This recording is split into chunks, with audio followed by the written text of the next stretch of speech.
Welcome to another unit in this Excel course. This time I'm going to talk about exponential smoothing and how we can use the implemented version of exponential smoothing which we can find in Excel.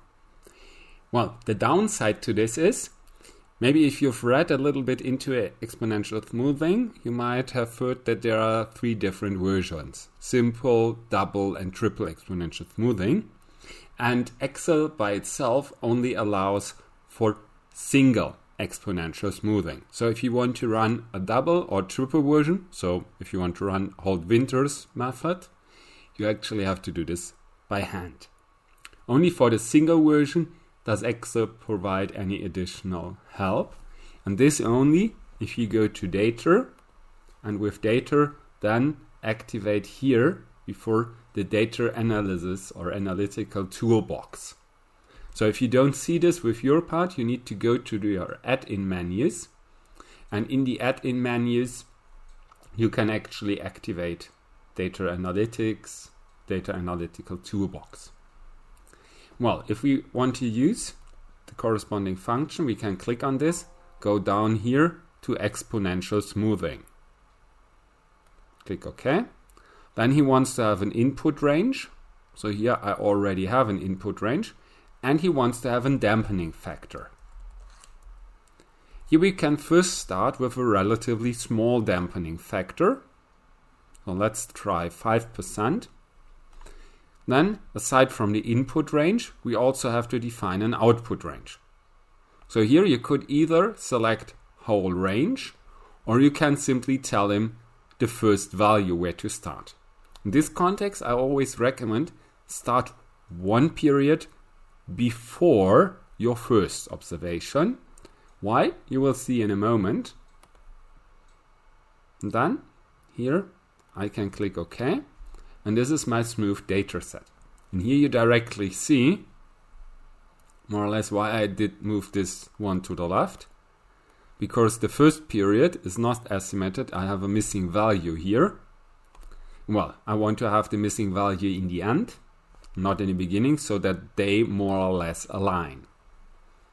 And well, if I take a look at those two data series now, at the original and the smoothed one, I see that there's almost no difference.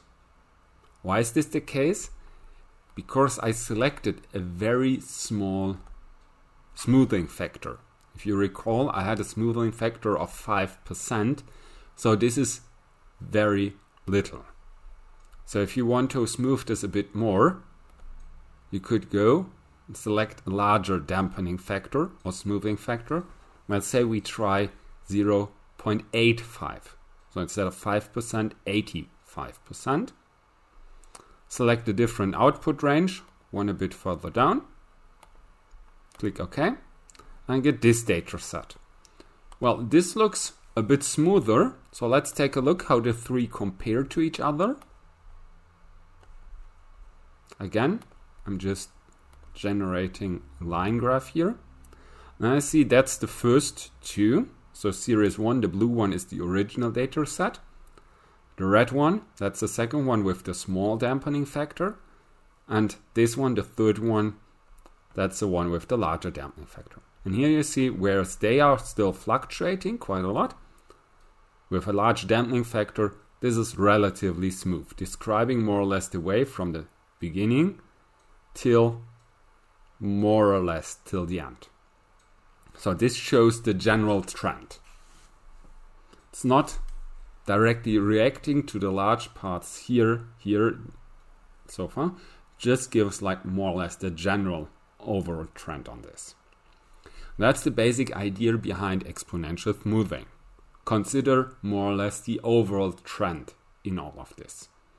Depending on how closely you want to stay to the real data set, you set a smaller, or if it's more the overall trend, a larger dampening factor. Well, as I said, this sadly only works for single exponential smoothing. So if you want to do higher degree of smoothing, double exponential smoothing, or Holt-Winters, so triple, have to do this, implement this on your own, or maybe take a look in the internet and find a specific add-in programmed to do exactly this. Well, therefore, this small session already concludes, and I hope you still enjoyed it. And if you want to see additional input, feel free to visit the rest of this course or take a look at the corresponding playlist. So I say goodbye and see you next time.